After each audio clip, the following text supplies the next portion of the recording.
No matter if points are gained or points are lost, there will be much to discuss. For analysis regarding tonight's Winnipeg Jets game, here are Dave Manouk, Ezra Ginsburg, and your host, Drew Mandel. The Illegal Curve post-game show, presented by Play Now, the official sports betting partner of the Winnipeg Jets, starts now. Good evening, Winnipeg. Good evening, Manitoba. For all those joining us live this evening on our YouTube channel and all of our social media platforms, we say good evening, universe, and welcome to the Illegal Curve post-game show. Alongside Ezra Ginsburg, I'm your host, Drew Mandel, for only the second time in 17 games so far this season. We are here to discuss a Winnipeg Jets loss. For the first time that loss has occurred on the road.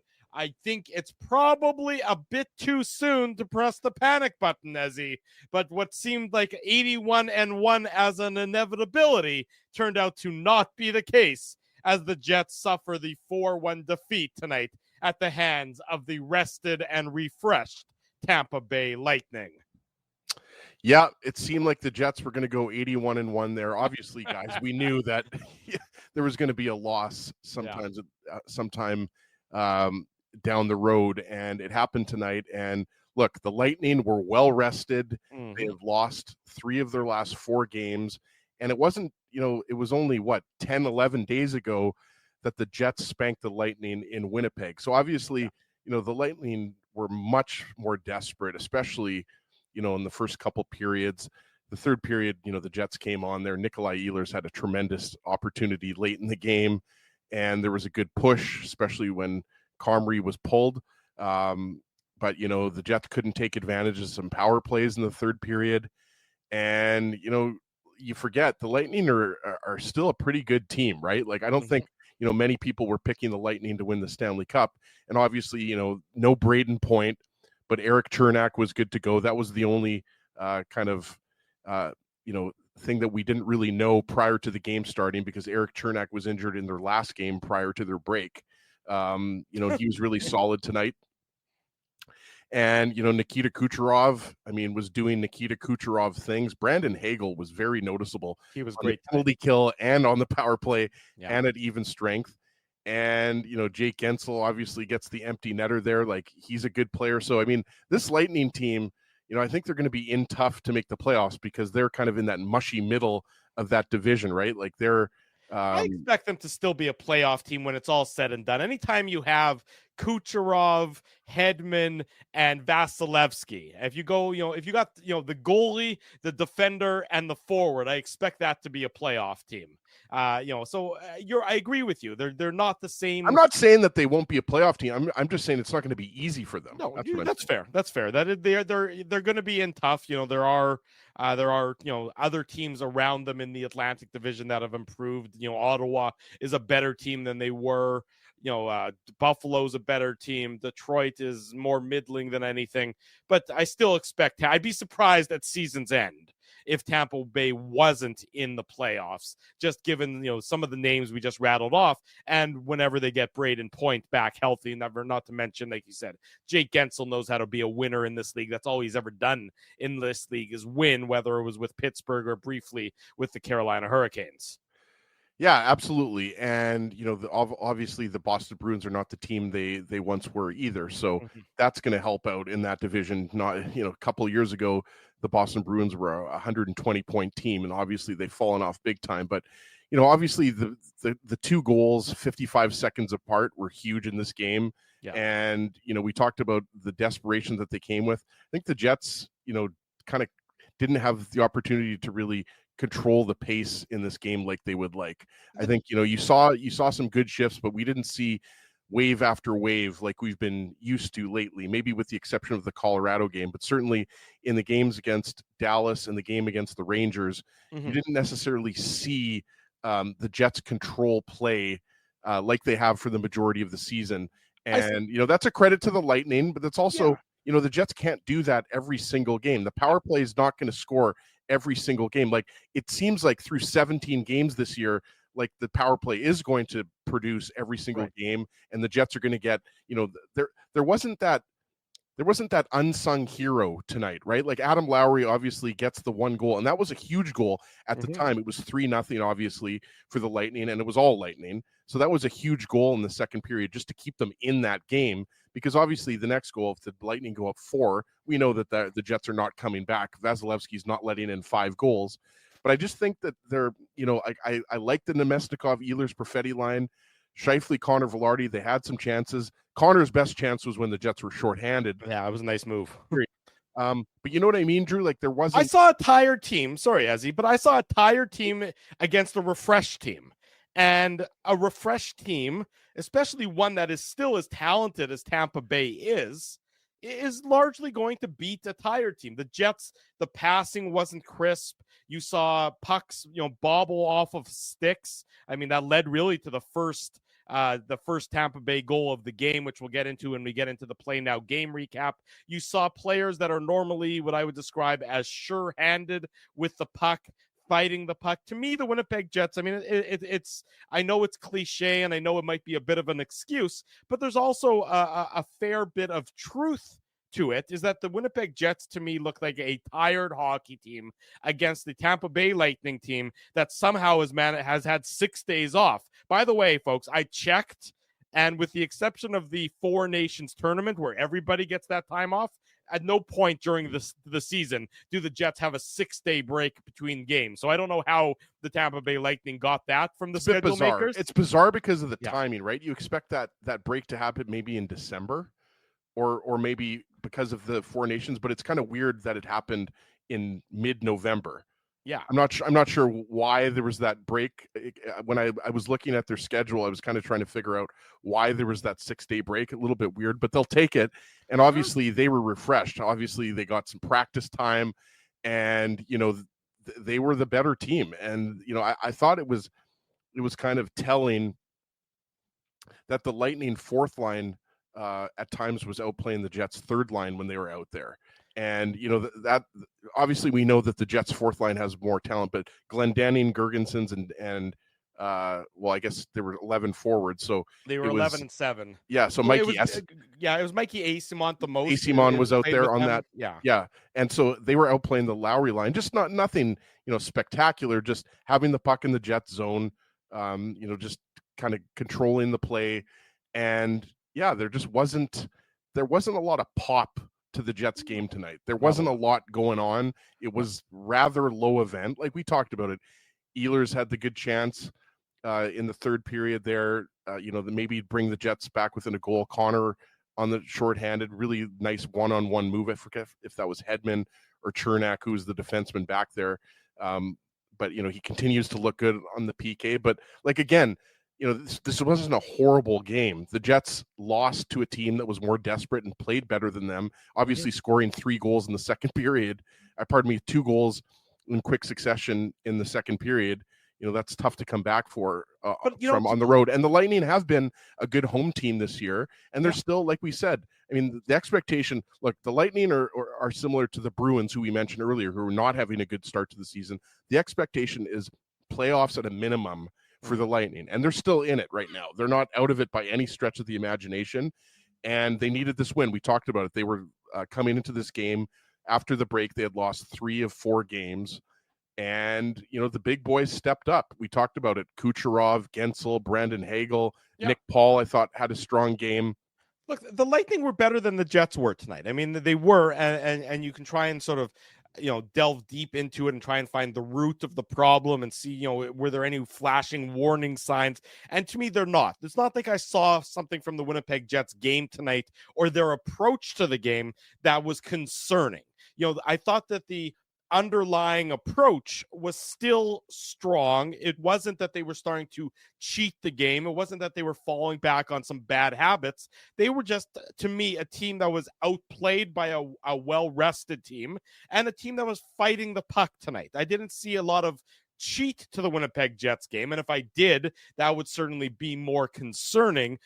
They were obviously going to lose a game again. It was inevitable. They weren't going to go 41 wins and 0 losses on the road this year. And to me, when you find out that your opponent has had 6 days off, you've been really playing every second day for the last number of days and the last number of weeks, in fact, it sort of makes sense that the Jets would have lost tonight's game. The power play, which has been so effective for the Winnipeg Jets, this was a game where, especially in that third period, where the Jets had those power play opportunities, they needed to find a way to capitalize on that. They get they get 2 third period opportunities where one goal there all of a sudden brings it back to being a 1-goal game. Instead, the power play I would describe as quite listless. Tampa Bay, I thought, did a very good job in their approach on the power play, really providing high pressure on the Winnipeg Jets, so they couldn't they couldn't figure out a way to beat them and get an extra advantage. The Jets were just a little bit slower than the Lightning were tonight. They had a little bit more trouble controlling the puck tonight. Their passing was not as crisp tonight. And against really, any team in this league, maybe not any team, but I'd say 20 of the 32 teams, if those 3 things aren't working for you, it's going to be an uphill climb to victory. Remember the second period when Eric Chernak took the tripping penalty on Kyle Connor? The Jets didn't have a shot on their power play, and you haven't seen that a lot this year with this revamped power play, right? They almost always get at least a shot, and that was another sign that things were just not clicking, and that's okay, right? You've given yourself, the Jets have given themselves some leash here, some leeway, where they can lose a few games. Heck, they can lose 3 or 4 games in a row, and they're still going to be in a very good position. I mean, they would still be 15-5 if they lost another 3 games in a row, right? Like you forget it's how hard to believe to say that. No, it's hard to. It seems like the kind of stat that needs to be fact checked, because it doesn't sound plausibly possible that is accurate, but it is 100% correct, of course. And I see some comments in the chat about the puck management, and yeah, that's right. I mean, and we'll get into the goal and the play now game recap. Obviously, the Jets are on a 4-on-2. And Colin Miller turns the puck over, and there's going to be turnovers in a game, and the Lightning were pressuring the Jets, and that's one thing that I think through 17 games this year, what we've seen is teams that are able to out pressure the Jets are the ones that have success. Remember, go back to the Leafs game, that Tavares line was all over the Jets. Sure. We saw that with Colorado, more of what we saw in the playoffs. And then we saw it obviously with the Rangers, are the type of team that can pressure your defense. And, it goes back to what we said before. I don't think there's anything alarming and anything you're going to be, super upset about if you're the Jets coaching staff here. I think, you're not going to like, some of the decisions in the defensive zone, and you're not going to like, some of the penalties that the Jets took. It's not out of the realm of possibility that there's going to be games like this that are kind of, the old-fashioned grinders. This was a low-scoring game. Yeah. Tampa Bay was tight checking. We talked about it, like there's some physicality. The Jets were getting frustrated. The Lightning have some pretty scrappy players. They're a different team now than they were before. Even though they've still got Kucherov, Hedman, Vasilevsky, and Braden Point. Didn't play. The depth is not play tonight. Hasn't played since he got injured against the Jets. 10 days ago, whatever, that Sunday afternoon game at the beginning of November. That's right. Yeah, he has not played since that game in Winnipeg. Yeah, and we know that Braden Point's their number 1 center. Everybody knows how good he is, but that's the only injury, really significant injury that they had, and they got the job done. Vasilevsky was solid. He didn't have to be spectacular or anything like that, but he had to make some good saves. And Comrie was good too, right? Yeah. Remember the save that he made in the second period? Off Anthony Cirelli late in the second period on the power play. That had the Jets been able to sort of take that save and channel it into third period momentum, that would have quite possibly been the proverbial turning point in the game, because it was a grade A scoring chance for a guy who probably scores that goal more often than not, and Eric Comrie was up to the challenge. I mean, I don't think you can, not that I've seen anybody laying blame on the feet or on the skates, as the case may be, of Eric Comrie, because I don't think that would be fair or just the second goal. I mean, we'll get into that. The second goal, I thought that he kind of went down and was moving a little bit. He was a little out of But that that's was Eric the only Comrie. that was the only goal that I Right. had any issues with, because honestly, Drew, the third goal, the Sorelli tip off the headman shot, I don't think he saw it at all. No, I mean, look, I thought Eric Comrie was, Eric Comrie did, I think, what you want from your backup goaltender. He made some key saves to keep the Jets in this game because, truthfully, the way the Jets were playing, I know they lose 4-1 and everything else, but forget about the empty net goal. But the way the Jets were playing, if it wasn't for Eric Comrie and a number of saves, this could have even been more of a one-sided. The fact that this was a competitive game, into the third period, into the midway point of the third period, into the last few minutes of the third period, I think speaks to two things. One, the performance by Eric Comrie, and two, just the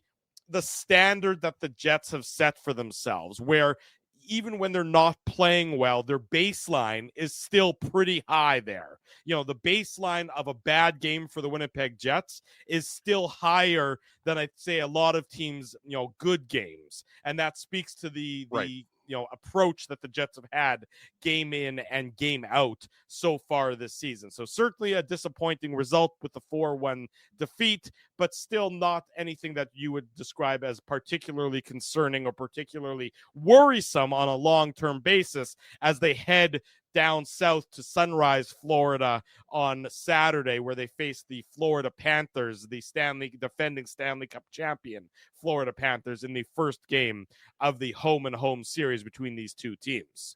Back to your point, I mean, if this is a bad game for the Jets, then, this is a sign of good things to come, right? Yeah. Because, we talked about, you go down 3-0 in the second period, but Lowry gets you back in it, and the third period was by far your best period. Right. And that's what you like to see, right? Like you wouldn't like to see the Lightning score a couple. Obviously, they got the empty netter. I'm not talking about that, but let's say they get a couple more goals at even strength, and the Jets just don't have a very good effort in the third period. That's what you don't want to see. So I think overall, you have to just kind of tip your hat to the Lightning here and say that they were the better team, and really, they get their goals, they do their damage in the second period, and the Jets just didn't have that offensive spark tonight, right? Like we talked about, there were a few chances here and there, but this is not going to be a game in which I think leads to a downward spiral or anything like that. Right. They've got a very hard team coming up. The Florida Panthers, we know, not only are they the defending Stanley Cup champions, but they're still one of the top teams in the league. And, you're going to have to face the likes of Matthew Tkachuk and Sam Reinhart and Carter Verhaeghe. Like, the list goes on and on and on. And we're going to see a Hellebuck-Bobrovsky matchup, which is going to be very exciting to watch. Yeah. So, I mean, look, there's no reason why this is a little bit of adversity, right? Like the Jets, if you want to call it that, I mean, the Jets have not lost 2 games in a row, obviously all season, right? But this is a situation in which you could actually say Florida's one team. There's not that many teams this year, Drew, that scare the Jets. I don't think. I think the Rangers are one of them. I think the Stars are one of them. And I think the Panthers are one of them. But there aren't that many teams. Look, I obviously the Jets aren't literally scared of any team. I think they think they can beat anybody. What you mean is there's only a few teams that match up against the Jets, and where you could say, this team on paper is just as good, if not better, than the Jets. The Panthers are one of those teams. The Lightning, I still think the Jets are a better team. They just didn't play, I think, as well as they could. But, this is definitely a tough part of the schedule, and the Jets got to bounce back starting on Saturday. Right. Saturday, Jets against the Florida Panthers. We'll get into the the Play Now game recap coming up here momentarily, but we want to remind everyone Illegal Curve apparel is now available. It's only available. You got to get your orders in before November the 17th. That's coming up on Sunday. So you got today, you got tomorrow, you got Saturday to get in your orders for Illegal Curve merchandise. As you can see here, a wide array of wonderful Illegal Curve products. You got stuff for the kids. You got stuff to keep your head warm. There's stuff for adults. There's stuff for the ladies and the men in your life.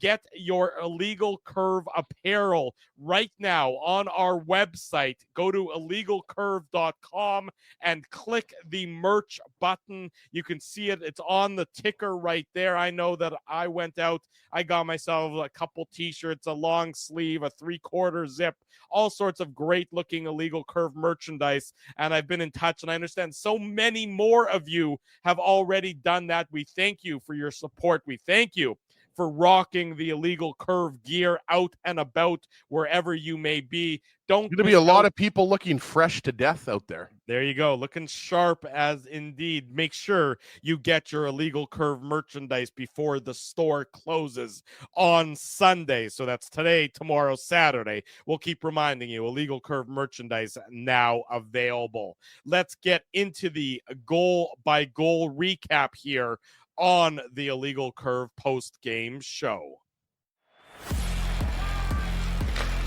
The Play Now game recap. Big thanks to our friends at Play Now for their continued support of the Illegal Curve post-game show. Sign up for Play Now and get a casino welcome bonus up to $150. Play Now is Manitoba's local, legal, and secure gambling site and the official betting partner of the Winnipeg Jets. Conditions apply. 18 plus. Enjoy responsibly. It's funny, whenever I hear the word casino, I can't help but think back to this card game that my Zeta taught me when I was a kid.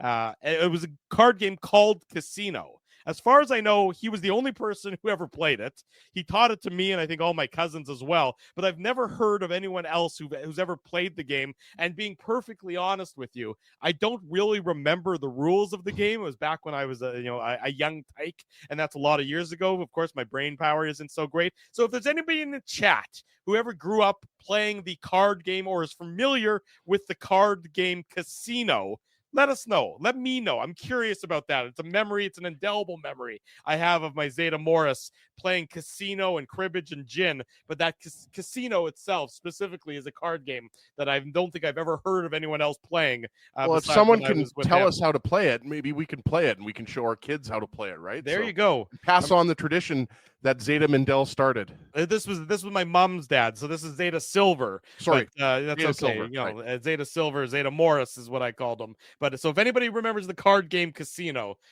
chat about it because I could talk about the movie Casino. I mean, that was one of my favorite movies of all time. That's a Scorsese classic. That was a good movie. That's not what he watched with me as a child. That would have been odd and probably not the best example of good parenting or good grandparenting, as the case may be. But in any event, okay, let's get to the goals, Ace Rothstein.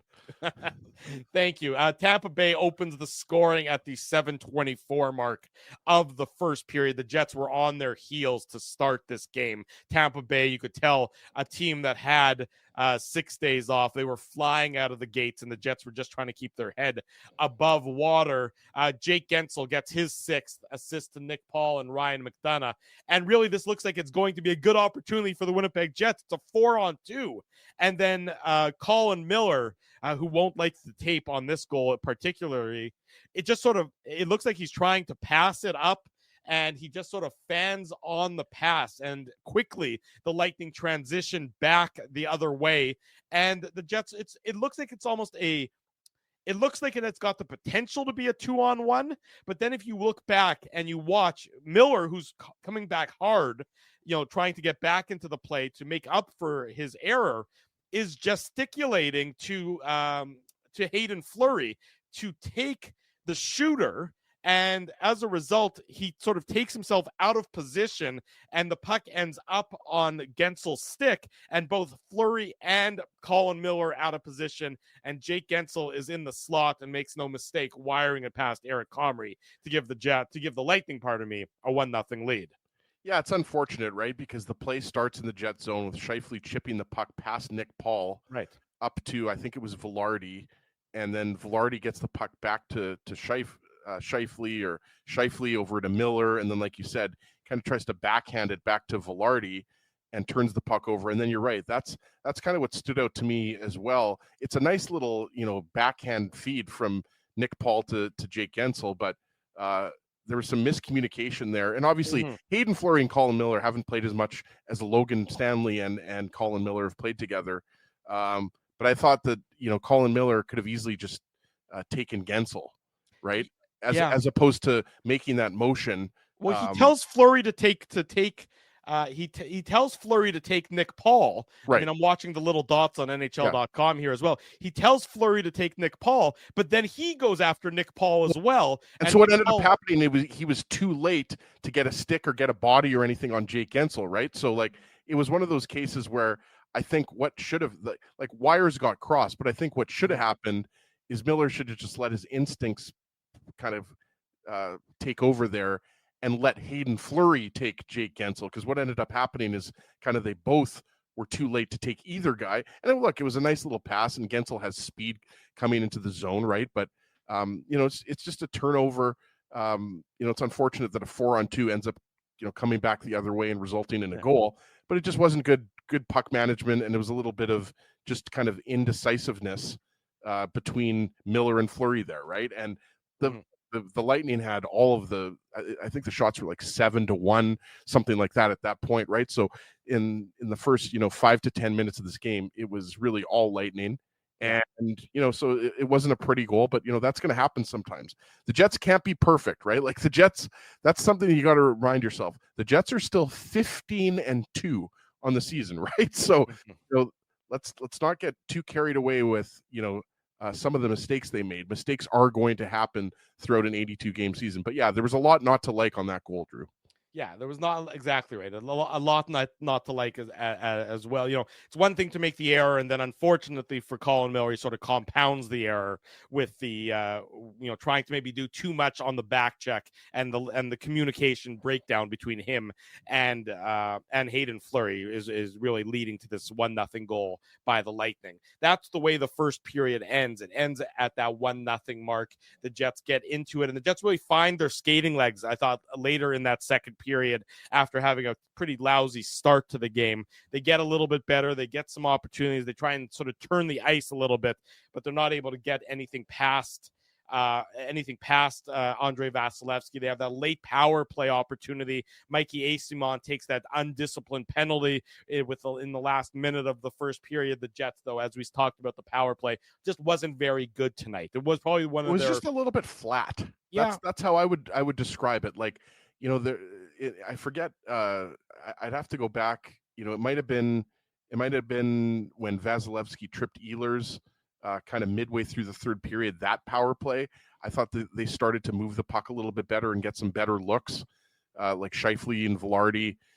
But throughout the game, what did they have? 4 power plays in this game, and 3 of them I would say were kind of below average from what you have come to expect, and that's a credit to the Lightning, right? The Lightning have a good penalty kill, and they've been very aggressive. They were pressuring the Jets at the blue line, so that's up to the Jets to figure out. The zone entries were not there, and that's something that the Jets have had no problem this year, setting up plays. Obviously, once they set it up in the offensive zone, we know what they can do with all the skill they've got. But yeah, it was just kind of an off night for the power play tonight. It certainly was. So 1-0 for the Lightning after 20 minutes. They make it 2-0, 3:10 into the second. Brandon Hagel gets his 8th of the season assist to Radish and Liljeberg. And this is just a really nice play by the Lightning. They hit the line with a lot of speed. The Jets are flat-footed. You see that Radish is moving around the zone. He's going from behind the net to back up to the point, and the passing is good. And as the Lightning are really exposing gaps in the Winnipeg Jets defense here, you also see a strong play on this one by Brandon Hagel. He's the one who gets the puck deep and back up to the point, and then it goes defender to defender and then back to Hagel. And you see Vlad Nemestikov is in a chase position, and he's about a quarter of a step, an eighth of a step behind Hagel. And it's a really nice pass from Radish to Hagel, and Hagel makes no mistake in beating Eric Comrie. And to your point, as we were talking about before on this goal, I think Comrie sort of pushes himself a little bit out of position when it comes to him trying to square up against Brandon Hagel. He overcommits a little bit, and he leaves a good chunk of the net open. And I mean, that might just really be the difference between a starting goaltender and a backup goaltender in this league. You sort of saw it there on this case in that Comrie having to go post to post, just gets himself a little bit out of position, and Brandon Hagel makes no mistake getting his 8th. He's well on his way to probably a 30-plus goal season this year. Yeah, and I mean, Hagel is a guy who was criticized for what they gave up to acquire him and the contract that he signed, but I don't know. He's a good hockey player. Like him. I mean, I think he would look good in a Jets jersey. He would look good in any jersey. Hagel's a good player. So, but you're right. I mean, it's obviously Hagel takes the initial shot and then gets his own rebound. And then it wasn't a great shift for Miller and Fleury, because after Hagel takes the initial shot, which misses the net, and he beats Miller to the puck. And it's a nice pass by Darren Radish to catch Hagel there. But you're right. I mean, Nemesnikov he had 75 points last year, and he's making $6.5 million. Right, it's a very reasonable amount of money. I would say so. I think at the time when he signed that contract, he just hadn't done it yet, right? Like that was his breakout year, right? So, but yeah, no, I'm with you, Drew. I think, like I said, I like Hagel, but I think it comes down to, again, similar to on the first goal. There was a few things here. Miller gets beat by Hagel, isn't kind of hard on the puck. Then the Jets are kind of chasing around. And then Nemesnikov just loses Hagel, right? Like he just loses him. He's with him. And then Radish sees that he's bolted to the net, pun intended. And, he catches him with a good pass, and Nemesnikov is a step behind. So that's all it takes, right? Like you're talking about skilled players. And that line, the line obviously is Anthony Cirelli, Kucherov, Hagel, because we know that Braden Point is the usual number one center on this team. Cirelli is usually the second line center. But, that's a mismatch to me. That line up against the Nemesnikov Ehlers Perfetti line is a mismatch. You obviously you want the Lowry line up against that line whenever you can. But you're never going to get that. You're not going to get the matchups you want when you don't have last change. And the Lightning were able to take advantage of it in this instance. And then the Lightning make it 3-0, and it's less than a minute later. It's 57 seconds later to be exact. It's on the power play, and it doesn't take them very long at all to score here. It takes them all of, let me do some quick math, 23 seconds. Dylan DeMello is in the box for hooking. The Lightning, get the draw. They move it around very, very well. Kucherov is the secondary assist. Victor Hedman is the primary assist. And Anthony Cirelli is just absolutely on top of the goal crease, exactly where you want him to be, causing havoc, causing chaos. Victor Hedman is a guy who knows how to get a shot through from the point. Victor Hedman, yes, he's a little bit later in his career, but he's still one of the top defensemen in this league. And he makes no mistake. He gets it through. Cirelli with the tip, and Eric Comrie, no chance. If he even saw the puck, which I certainly doubt he did, once you add in the deflection, it really makes it almost an impossibility for the Jets goaltender. The special teams, impacting the game not positively for the Winnipeg Jets for probably the first time, or one of the first times this season, being unsuccessful on the power play and also giving up a goal on the penalty kill. Drew, you mentioned it there, right? Like there's a good chance Eric Comrie never saw this puck with Anthony Cirelli there. He's a big man. And I thought that the Jets on this penalty kill, they were just, I thought, playing it a little bit too deep, right? Like you have to respect the Hedman shot. Everybody knows, like, Hedman's been in the league for a long time. He scored a lot of goals on the power play, but I just thought that the Jets were too deep here, and they were almost respecting the Hedman shot a little bit too much. And what that did is that just gave Hedman a lot of time and space to pick his poison. Get the puck through. Yeah. Right, exactly. And Cirelli was, I think it was it not Sandberg and Pionk who were out there? And I thought that Pionk just didn't have good positioning on him. And, it's just as simple as that. Cirelli takes away the eyes from Comrie. Obviously Hedman's got the big shot. It wasn't, the 100-mile slapper, but it's just a nice, hard, low wrist shot. And, we see the Jets do this all the time, score 2 goals in a minute or 2 minutes and stuff like that. And those are absolutely killer. You go from a 2-goal lead to a 3-goal lead, and the Jets didn't have a very good first period. And obviously it just continued. They just didn't have a lot going on in that period. Right. And the Lightning had the puck. I think the Jets had like 4 or 5 shots. And, that's a credit to the Lightning. They played a good game tonight, but yeah, I mean, an uncharacteristic kind of penalty from Dylan DeMello on Connor Geekie, and the Lightning make them pay. So, I mean, the game wasn't over because, as we'll get into, Lowry gets the Jets back into it, but it was looking like at that point it could get into that kind of 4-goal, 5-goal territory, but luckily the Jets were able to keep it respectable. They cut the lead from 3 goals back down to 2 goals at the 6:54 mark. So 2 minutes and 47 seconds later. Really, all this show is a way for me to demonstrate my mental math skills. Adam Lowry gets his 3rd of the season, assist to Colin Miller and Hayden Fleury. It gets the Jets on the scoreboard. It also is our The Seagrams shot of the game. Big thanks to our friends at Seagrams for their continued support of the Illegal Curve post-game show with the Grey Cup coming up on Sunday. I suspect if many of you, including yours truly, will probably be looking for something to drink, something tasty that we can hopefully toast a blue and gold victory with. Fireball, baby. Well, Fireball is part of the celebration, hopefully. But for the toast, you don't do a toast with Fireball. You do a toast with Seagram's VO, integrity, tradition, and craftsmanship, available at your local Manitoba Liquor Mart. Big thanks to our friends at Seagram's for their continued support of the Illegal Curve. Drew, I don't know how you do it at the Mindell household, but in the Ginsburg household, we toast with Fireball all the time. Hey, I'm not one to judge. You can toast. I drink it like water. That's once you installed that Fireball tap, that's when maybe we had to stage a new intervention. But nonetheless, that's okay. You're allowed to do what you wish. The Jets get on the board. It's called, Adam Lowry gets his 3rd. Right place, right time on this one as the puck. I still.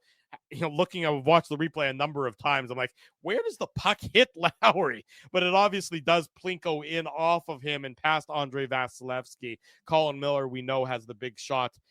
It was going to have to be a bit of an ugly goal for the Winnipeg Jets tonight. It wasn't going to be the kind of game where they're able to Harlem Globetrotters their way to getting some goals. And I think maybe if they look back at the video, they'll say that we should have been a little bit more north-south, a little bit more throw pucks on net and see if good things can happen. Easier said than done against the goalie like Andre Vasilevsky. But in this instance, they do get something good, and Adam Lowry gets the Jets on the board just at the 6:54 mark of the second period. I honestly think this goal might have gone off his butt or off of his leg. There was a lot of traffic.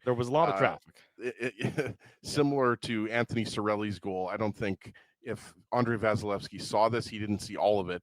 And, you had Hedman and Moser in there. You had Lowry and Niederreiter and Appleton. You had all 3 Jets forwards in front of the net. And you're right. I mean, who cares at this point?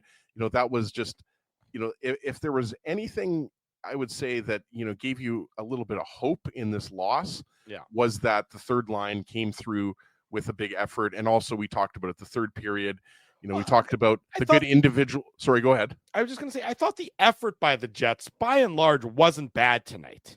The execution wasn't great. You could see that they were fighting the puck. The puck was rolling off their stick. Passes weren't working, but effort-wise, I can't really have any criticism. They fought hard for the entirety of the 60 minutes, which is what you want to see, and that's why I'm not, concerned that there's more, significant underlying issues here besides one loss. They fought hard, they played hard, just the kind of game where, the puck isn't going their way, and they're definitely a tired bunch. There's no question about that as well. I believe it. That's why Saturday is going to be, they get through Saturday's game, and if they, depending on what happens Saturday, at least they finally get Sunday and Monday, to relax before they have Tuesday back at home again against the Panthers. You're right, Drew. It's been 2 weeks now, 2.5 weeks now, where there has been, I should say, a game every second day, right? Like it's just been like clockwork, like game, day off, game, or practice or day off. And you're right. I mean, sometimes you can say that was a factor in a game. Obviously, the Jets are never going to admit to that they're tired and the Lightning were the fresher team. But I think you saw that, especially in the second period. The third period, the Jets had some energy and they were the better team. But at that point, they were chasing the game and the Lightning were happy to kind of lock it down. And obviously, the Jets benefited. We talked about it. They got some power play opportunities that they weren't able to convert on. But, they're going to lose games, like I said, and that's what happened tonight. And this was a road game, and they've lost some games in Tampa Bay over the years too. Let's not forget that. Right. And yeah, I think you're right. I think you take a little bit of the good from this game, and you move on, because you're not going to have a lot of time, to think about this one with your back-to-back against Florida coming up. This is going to be really, this is a possible Stanley Cup final. I think a lot of people didn't necessarily think that was going to be the case. Yeah. And I'm sure on Saturday we're going to be talking about how, for some bizarre reason, the Jets aren't getting more love from Vegas and the odds makers in terms of winning the Stanley Cup. And obviously, Drew, again, we'll save that for Saturday, but a lot of that has to do with, the last 2 years bowing out in the first round. You can't tell me that that's not the biggest reason why. But come on, if the Jets aren't, one of the 3 or 4 top favorites to win the Stanley Cup right now, based on the way they're playing, I think there might be some good odds for people to think that. There might be some good odds for people to jump on with our friends at Play Now. So if you're looking to make a futures bet, that's what that would be called. And you like what you've seen from the Winnipeg Jets so far, head over to playnow.com and make that futures bet and put a couple shekels down on the Winnipeg Jets if that's what you care to do. The Jets had their opportunities in the third period. The power play, as we've mentioned, was a little bit on the weaker side. Jake Gensel took a penalty at the 7:42 mark for holding. Andrei Vasilevsky, he gets his 300th victory and a penalty tonight, and tried to shoot for the empty net as well. He takes a tripping call. The Jets get another power play opportunity. No dice for the Winnipeg Jets with the man advantage tonight. Had they, ifs and buts for blah, blah, blah. 4-1 is the final for the Tampa Bay Lightning. They get in an empty netter as well. Gensel into the empty net, assist to Eric Chernak, that with 21 seconds to go. And the Winnipeg Jets suffer their second defeat on the season so far, dropping it by a 4-1 margin in Tampa Bay.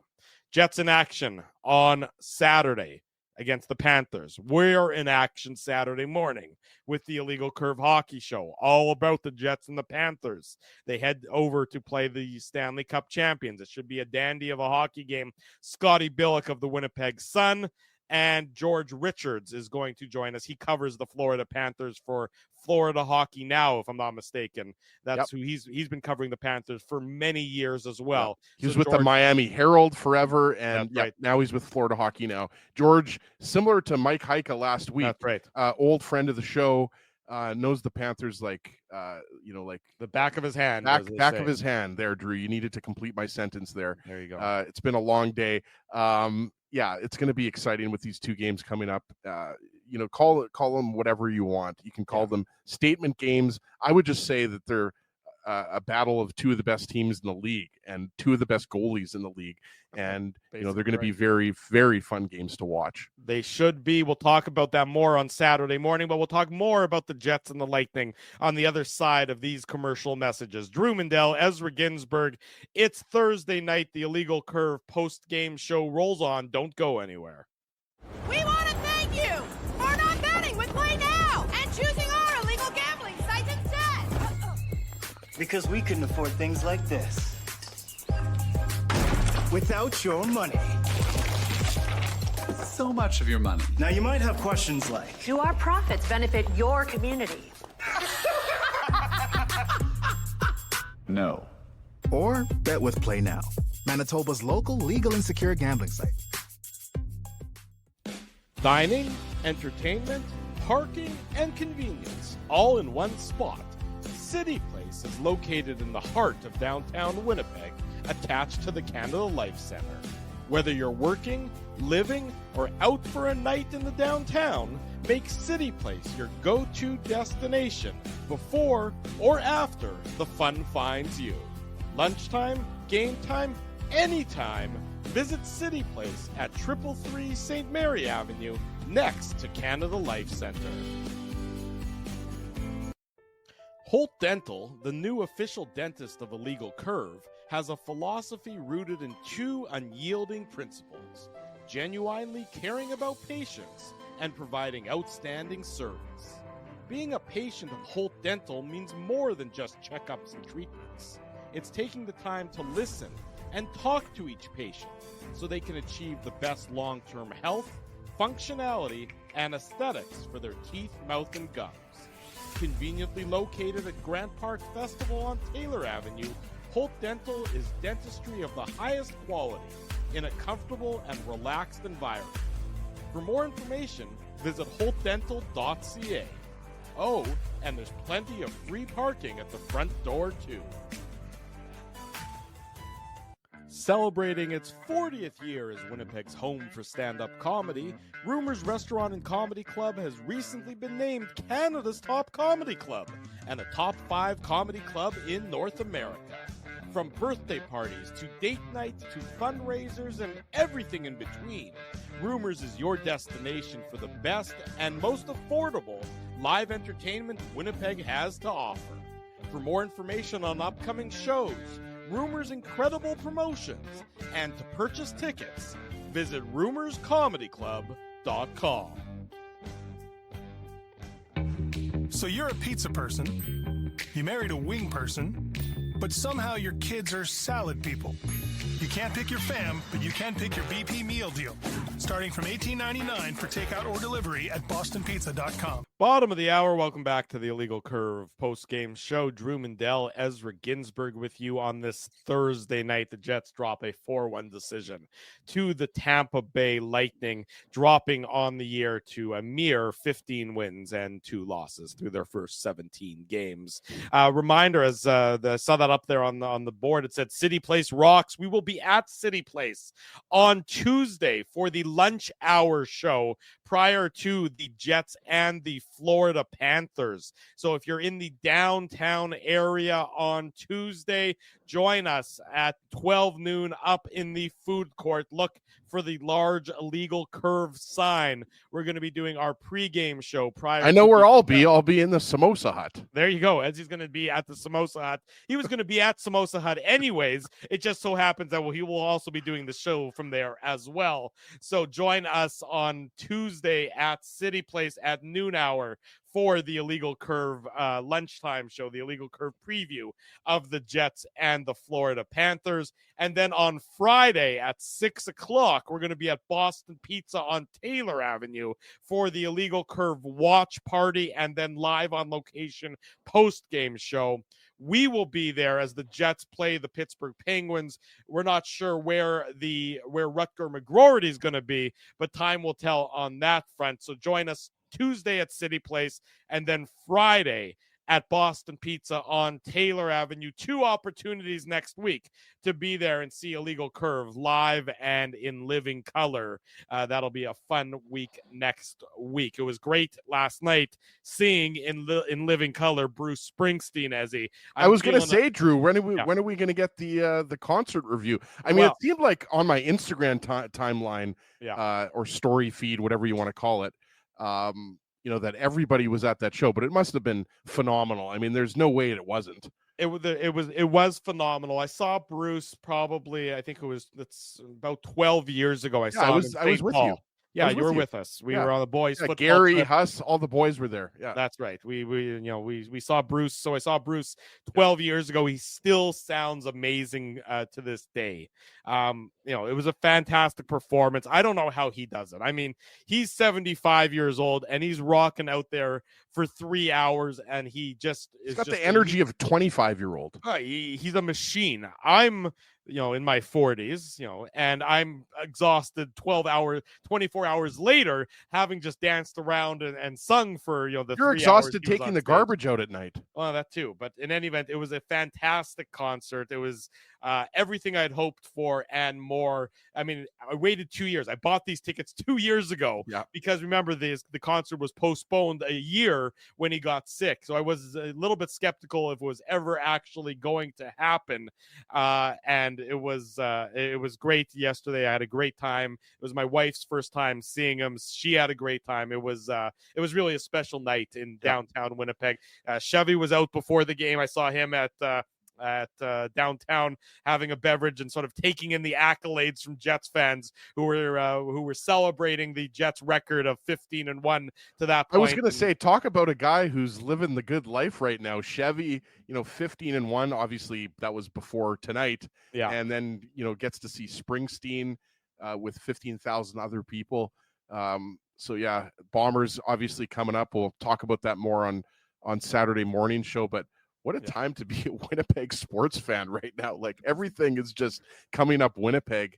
It is. And yeah, I mean, the Bombers have to win this one. This is the tiebreaker. This is the big one. And I think they will.